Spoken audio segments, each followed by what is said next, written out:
What's up, kayfabers? We have a special treat here. My name's Ed Piscor. I'm Jim Rugg. And I'm Tom Scholey. Special guest in the house, man. It's the year 2019, and depending on which version of Akira you read, because we've just discovered that some of them say that it takes place in 2030, we'll go by the anime. 2019. To my taste, why not give Akira a reread? I don't need much of an excuse. In fact, I pretty much reread the manga once a year. It doesn't take long. You could get through it in a weekend. Of course, in cartoonist kayfabe fashion, we're going to come through things at a little bit of a side angle. Rather than just talk about Akira specifically and give you just like a synopsis of the story, that's boring, that's basic. We're cartoonists with, between the three of us, 40 years of experience cumulatively.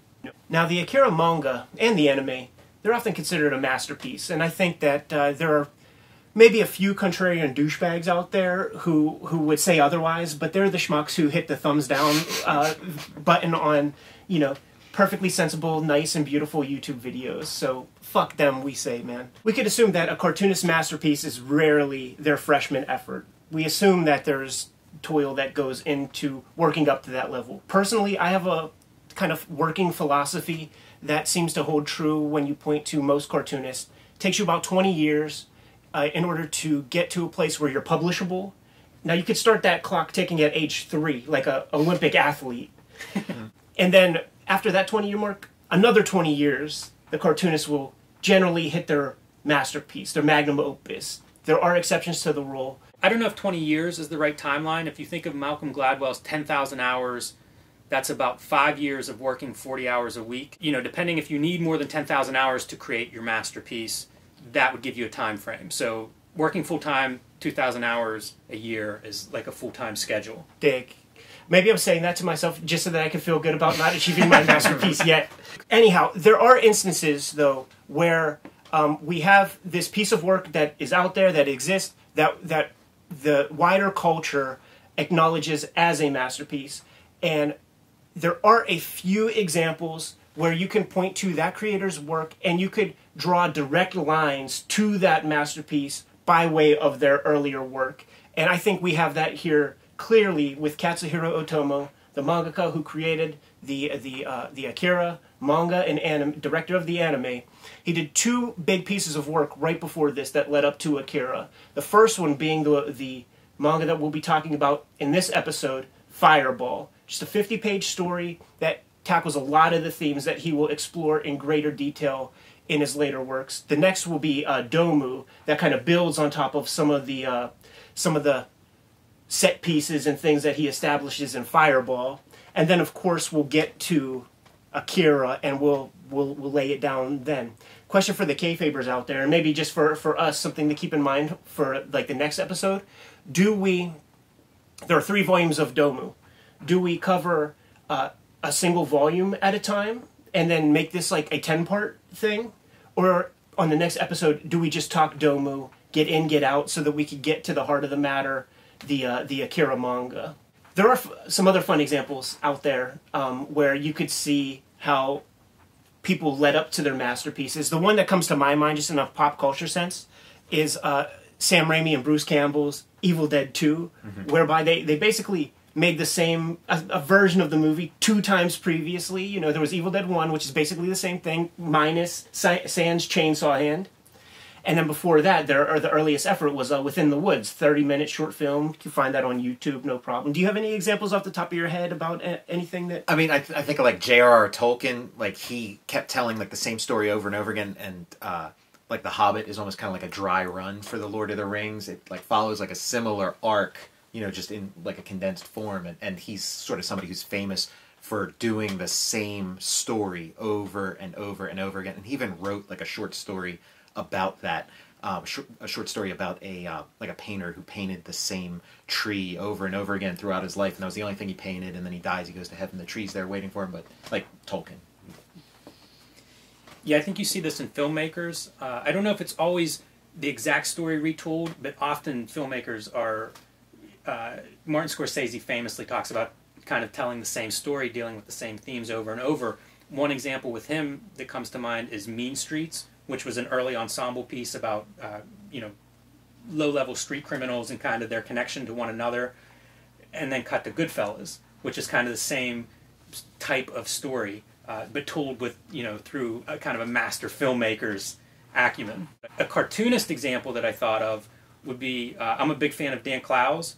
You think of the comic book series 8 Ball as his kind of work in progress and development, in a culmination with Ice Haven, which was kind of a series of short vignettes that all form together to kind of make a whole world.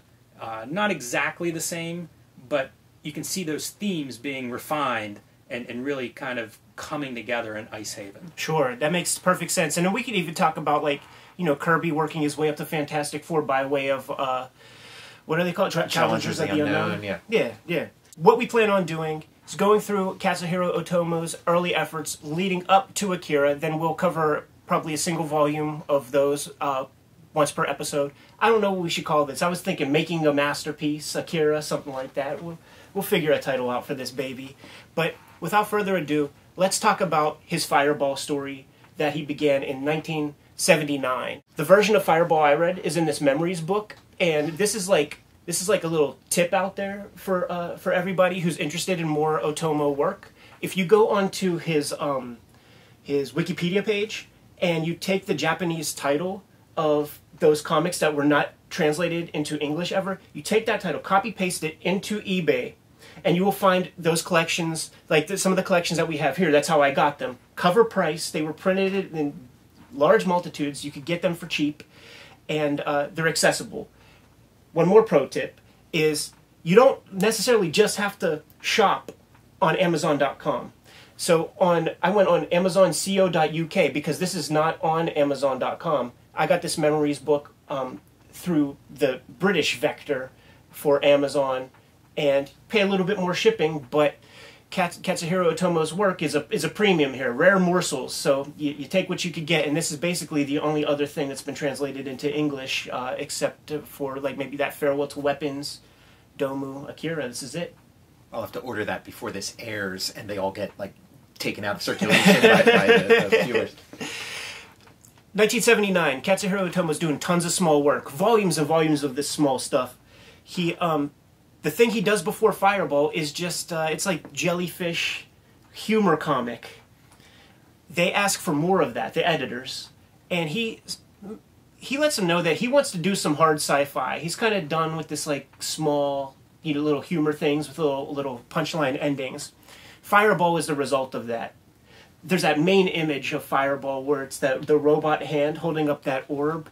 And I was mesmerized by that image because you see like what they would call it like 6-point perspective in the orb to create all the bendy forms, and it all looks right.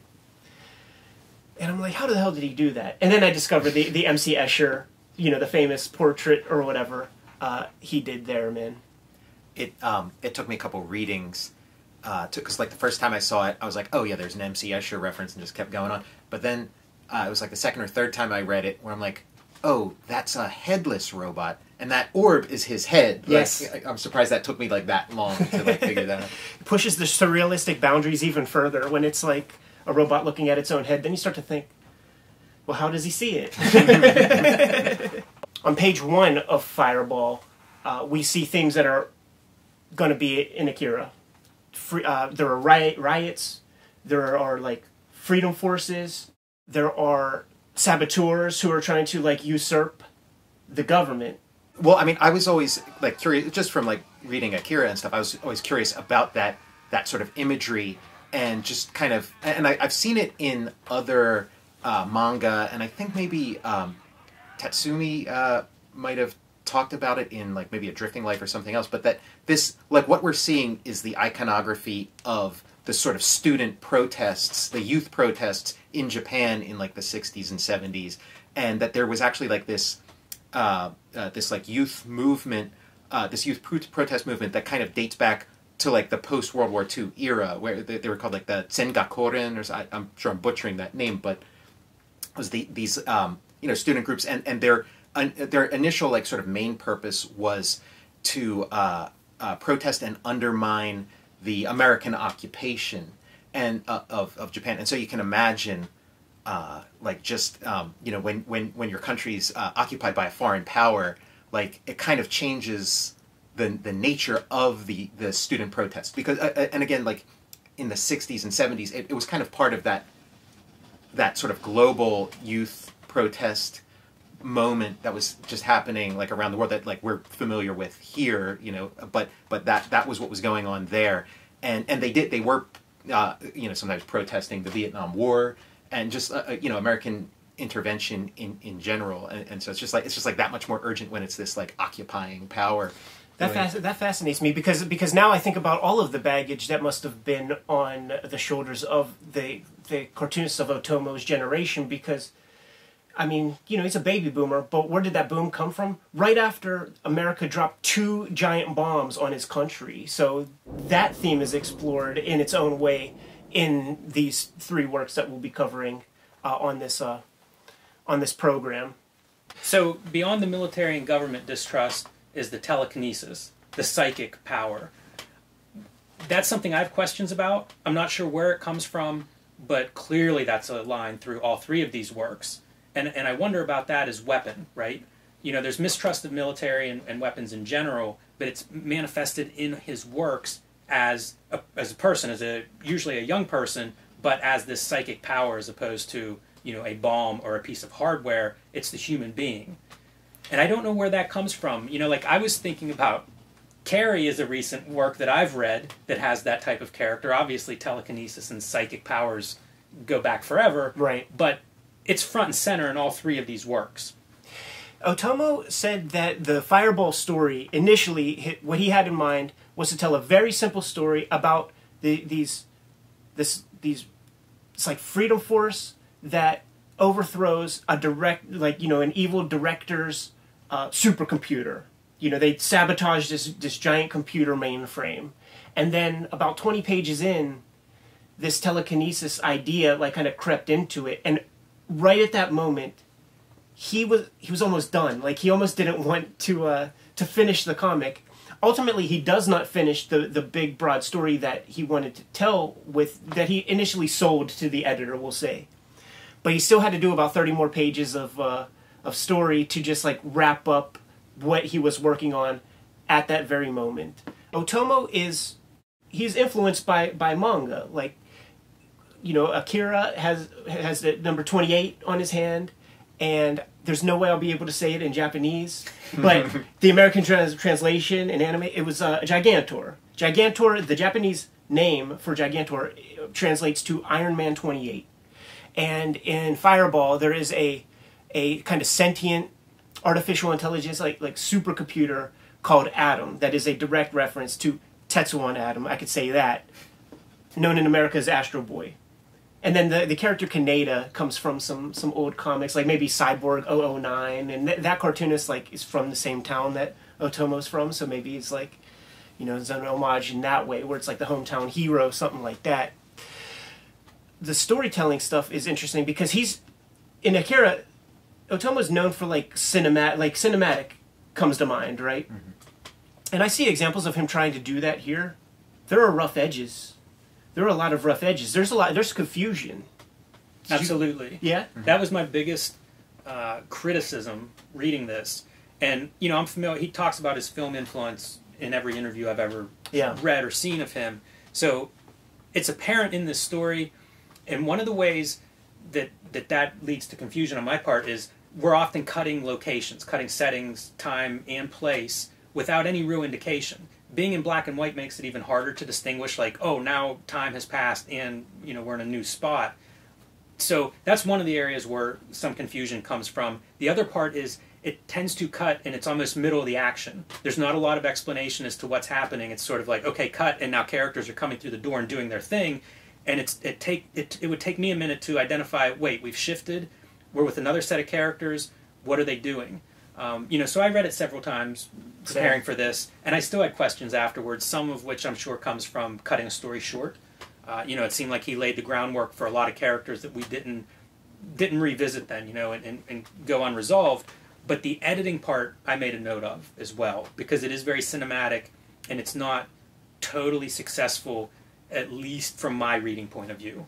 Even some of the some of the action, because that's another thing that Otomo is known for. You could choreograph a good fight scene, and when we see the freedom fighters go up against the Imperial Guards or whoever, some of the action is very wonky. Like if you look at the map of like how to draw comics the Marvel way, when it's like the map of an action where it's like, okay, this is the image that you draw, and then there are all the images like leading up to the big one. It's almost like he purposely used all of the more dull images, like the Billy Club on impact, but nobody's moving yet. Maybe a millimeter away from cracking a dude in the head. Things from behind, like this is cartoonist kayfabe, so like the idea of if you're in a hold, if you're getting fucked up, you got to sell your face to the crowd, and we didn't get any of that, like in certain early sequences.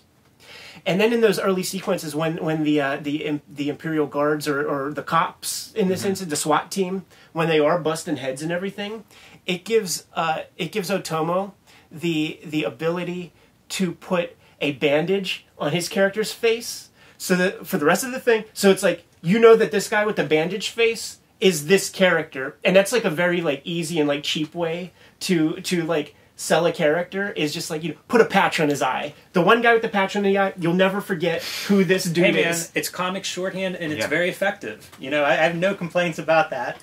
That's one of the parts I didn't have trouble following that character. No, around. Of course, yeah. Like that's what I'm saying. It's like that was like him taking the easy way to. He does that in several places though, where characters will come into a scene. One has a mustache, one has glasses. Which good, yeah. That that's again, cartooning. That's cartooning 101. Yeah. Right. Very basic but effective. When we talk about the cinematic stuff, I think a lot of times American comics very influenced by cinema, by movies, but it's often influenced by lighting, by shot composition, and I think clearly the influence that is front and center in Fireball is the editing. So there's things like cross-cutting, which sometimes works really well. There's a scene where they're talking about the computer, because I think it might be the first time that we see the resistance fighters mention it. And whenever... And they're mentioning like the idea of the computer, like they're not 100% sure... that it even exists. And at that point, we cut then to the director who is working directly with the computer, and we see the computer speaking, and then we cut back to the resistance fighters. So it's like now we've got this information that they're just kind of like speculating on. They don't know for sure the nature of that. So some of the editing really does work well. Some of it not as effective, as you say. Some of the action, some of those shots maybe could be more influenced by a traditional cinema influence in terms of composition. I mean, I think about like, okay, what's the context for a work, and like our context as readers, we're sort of trained by how to read comics the Marvel way and that way of thinking. Like so much of what we've read is that. So when like the action doesn't quite have that oomph, like that's a very specific thing. Like that's a very specific thing that we sort of naturally look for. And when the action doesn't have that oomph, or when things aren't super over laboriously explained and crystal clear, where like that kind of like confusion, a lot of movies are kind of like that, where you're sort of not sure exactly what's going on, and it takes a little while before things start to click, and the longer you take with it kind of it does, and so I kind of went into it like giving it that kind of like leeway that I'm not necessarily gonna get everything in this. And like another contextual thing, like we were talking about, like where's the Can I sure. interject? Yeah. One of the interviews I saw with Otomo, he was speaking about specific film influences, and I mean, very big film aficionado, seeing everything that would come out. But 3 movies that he cited were Bonnie and Clyde, Butch Cassidy and Sundance Kid, and Easy Rider. Yeah. And so, the 70s American movie landscape is mythical for being like, this is a bunch of outsiders or people that were working outside of that Hollywood system, which in some ways would be similar to the Marvel method of comic storytelling. So once these guys take their cameras and hit the road and leave the studio, they do start to make these choices that are very much outside of that norm and the expectations of the audience. And it seems like he's in touch with that and thinking that way. Yeah, I mean, you can definitely see that influence in the violence. And again, like, he talks about, like, I was making youth comics. Like, that was like a genre there. It's like youth comics and youth. And so, like you got to understand that sort of, like, 60s youth thing that's, like, emblematic of those movies and stuff. And I mean, just like before we get too far into this, just I wanted to just say a thing about the psychic phenomenon, the power, because again, I'm trying to understand like what's the context, because this is like before our times, different country, so we have a very different, so we have to try to backwards piece it together. That's a good point. And like I was just thinking of like when I was like really little, you'd see like these guys like Uri Geller and like psychic surgery and all this stuff. So it's like that was like right then, right there, this sort of thing of like these people who could like reach into your chest and like psychically pull out cancer. And like I remember seeing photos of like Uri Geller and guys like that like levitating. And it's like, man, how's he doing? And bending spoons, like all that stuff you see in like The Matrix and stuff. So that was like current event. That was like in the news back then. We should say, who knows how long this Fireball series was initially planned, but we're talking about 2 chapters. 2 chapters of the thing are out there. So our homeboy with the bandage on his face is arrested by the SWAT team or whatever, and it turns out that the psychic warrior of Fireball happens to be a SWAT member, and it's his brother. So the bro recognizes him in the line, talks to like the lieutenant, and it's like, oh, let me talk to this jerk right here. Let me get my hands on him. Takes him to the locker room, and then they could talk, have a frank conversation, and like, I thought you were gonna, participate in the you were gonna join SWAT or whatever. And he's like, I was thinking about it, no. And then the boy could tell that his brother has some of the touch, man. I think see, this is one of the confusing parts, because I believe that there was like another brother that we just see like a psychic flash of who isn't with him. It's like, it was like a ghost image. Okay, that's not how I interpreted that ghost image, but what was it? I'm learning a lot about this story just from hearing you guys. What I thought you were going to say is, whenever they're in the locker room having their talk, there's a moment where the psychic brother's cup starts to like jiggle with no hands around it, and then at one point the younger brother reaches out and like appears to have the cup, like he pulls it out of the air or something. It's not totally clear that's what happens, but that was that was one of those moments that was unclear to me. It's not a big issue for the story because both brothers are aware he has this psychic ability. Right. But it's just a strange choice. It's a small sequence, but it was kind of like... So I looked at it a couple times. So what was that psychic vision? What did you think that was? I thought it was... It's whenever he drops him off and he drives away. Yeah. I thought it was him just kind of like exhibiting the psychic ability. Kind of like demonstrating it, and I thought it showed some link between the two, like a psychic link. There's definitely we the will link. see again later. Yeah. So I thought it was just establishing that. One more note on that scene. Whenever these two brothers are kind of reunited, it's implied that they've been apart for a while. They're catching up. They don't know what... He's surprised he's a cop. He's surprised he's a rebel or whatever. So they're catching up. They talk about an uncle dying, and they talk about their dad dying. And I'm not sure that either is related to the narrative in a direct way, but at one point I was like, are these guys cousins and not brothers? There's a lot of ambiguity just with relationships, and that might speak to this was going to be a much bigger story. Right. Which, from a cartoonist point of view, Tom, I think is interesting, because there are several of these almost like seeds are planted. Yeah. That could be explored or not. It turns out they're not, but in a way, I assume that's something of a manga technique. Yeah. Like, okay... What's this person's story? What's the setup? When we get to Akira, we're going to see a lot of that. Yeah. Right. And it's a function of the serialization where it's like, you can't have a down week. You better be writing about something, man. So you better throw some softballs up in the air and, some stuff that you could catch later.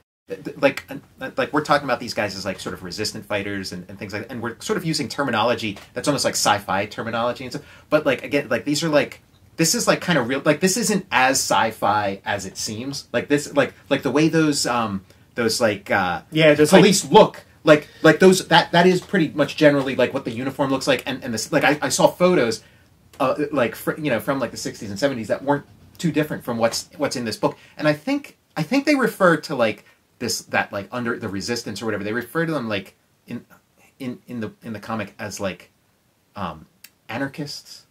Which like sounds really cartoonish. Like you think of like the bomb with like a fuse in it or something, But it's like that Grant Morrison fan. That's like part of that's like part of what was like that. That's what they called them.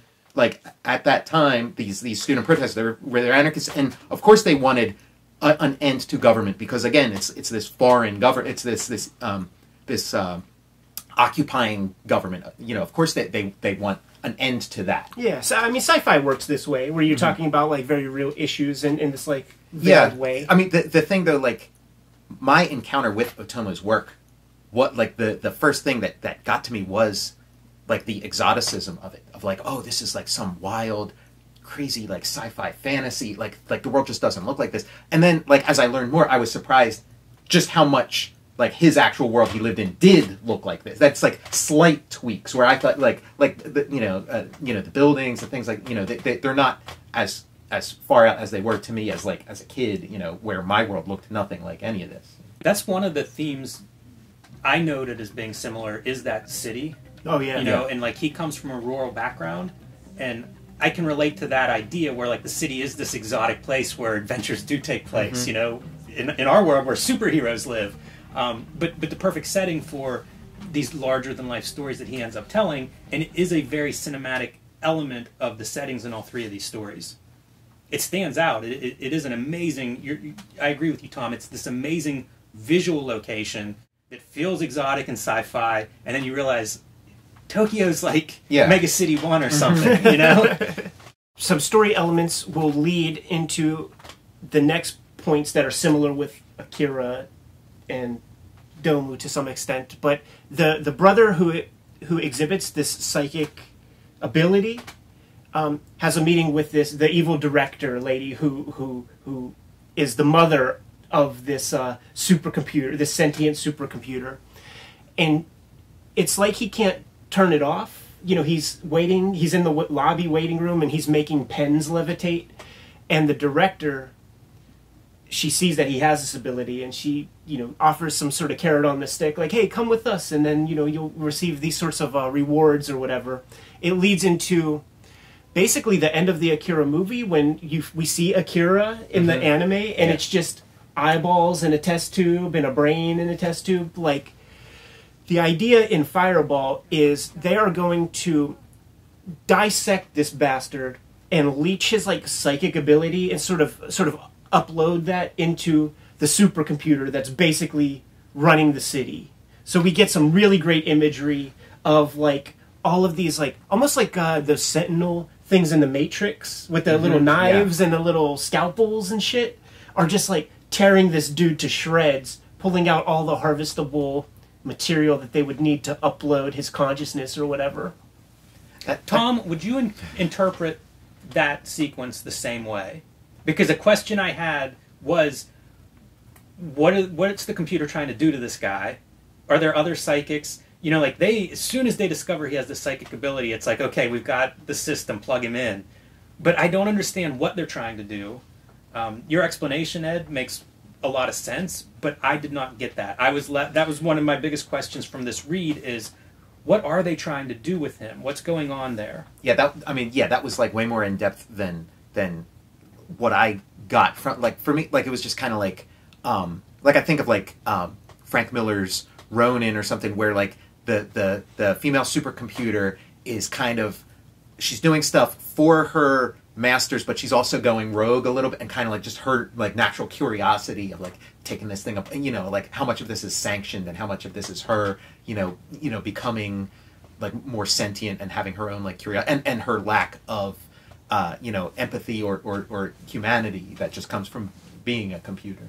That what I explained is like sort of the first thing I'm going with, but the other idea that I had was that it was the supercomputer is like studying the enemy, so to speak. Like, if there are more psychic warriors out there, like, we're gonna have to cut these off dudes off at the pass, figure out everything we can about them to prepare some kind of defense, or antidote, or like we got these shields, eugenics or something. We have these masks.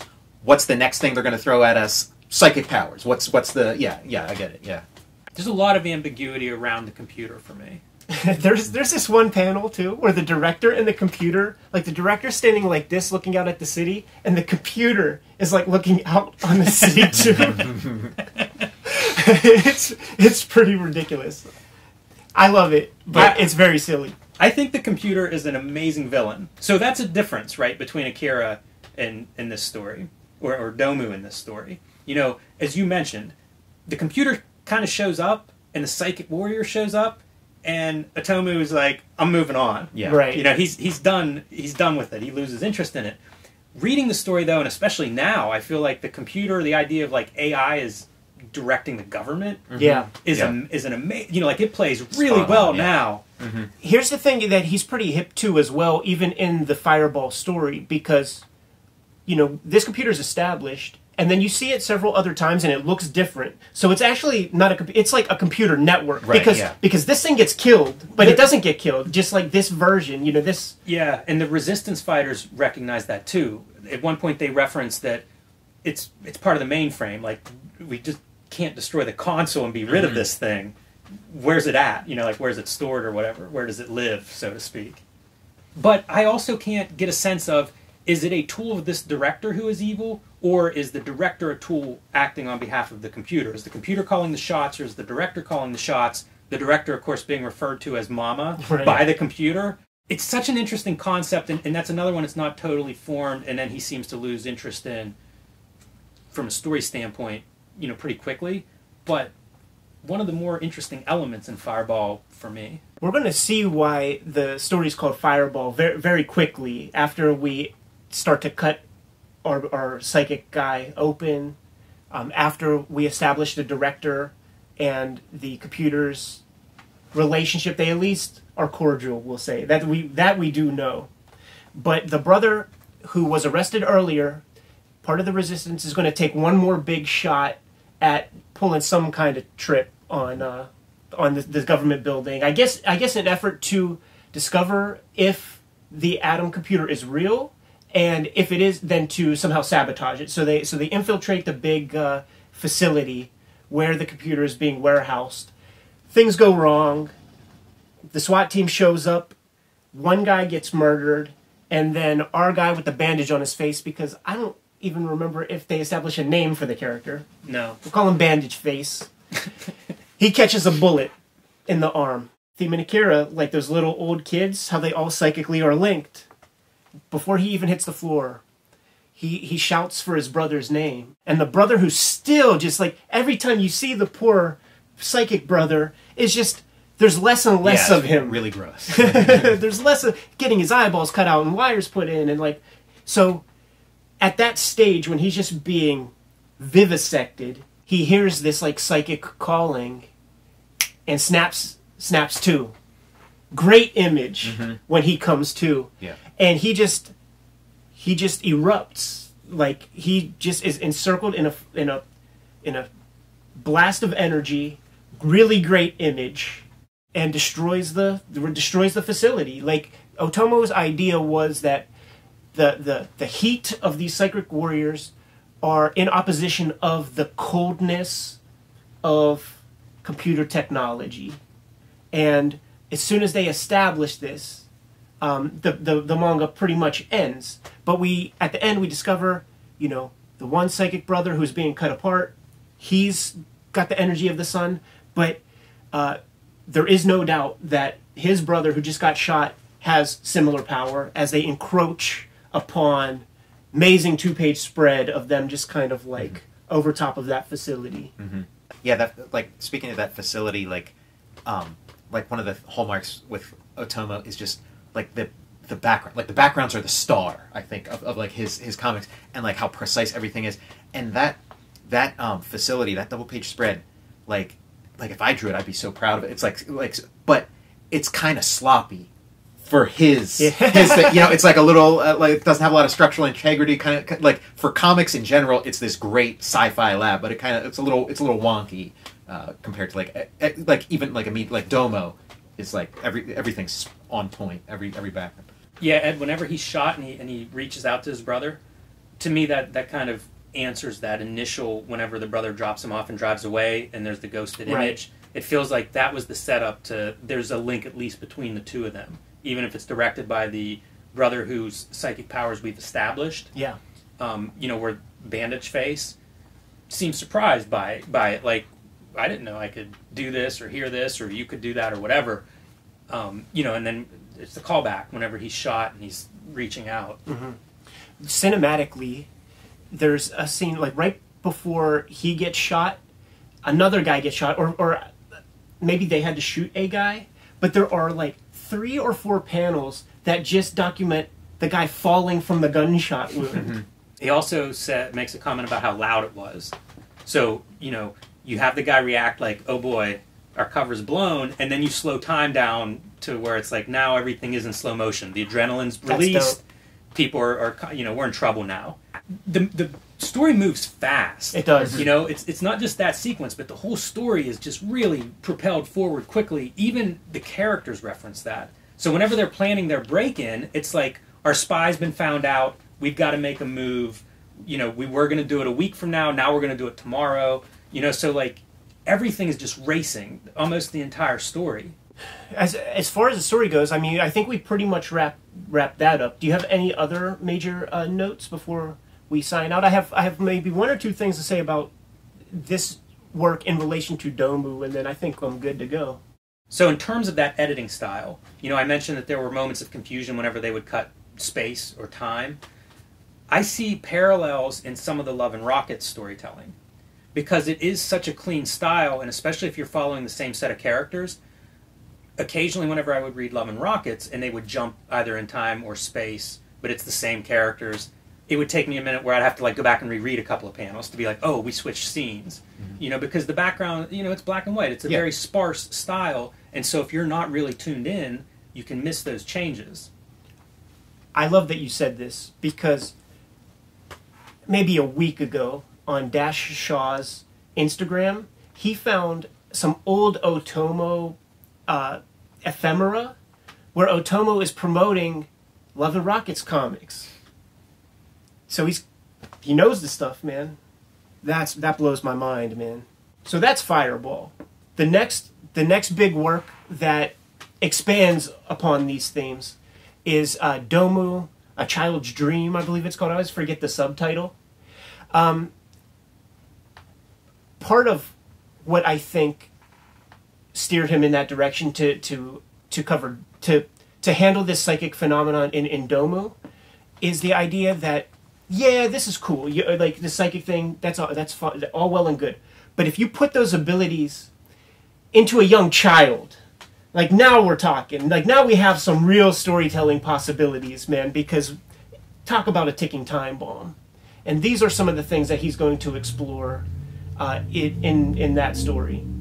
It's a really interesting way to couch that, thinking about he's progressing towards a masterpiece. So he's halfway through Fireball, he's playing with these ideas, and then it dawns on him, this is a much better treatment of this idea. Right. I need to get out of Fireball and get on with this like better version of this concept, putting it into a child. Yes, and he expresses his complete idea with Domu. Like it's a complete story. Yeah. So our future episodes are going to be just more.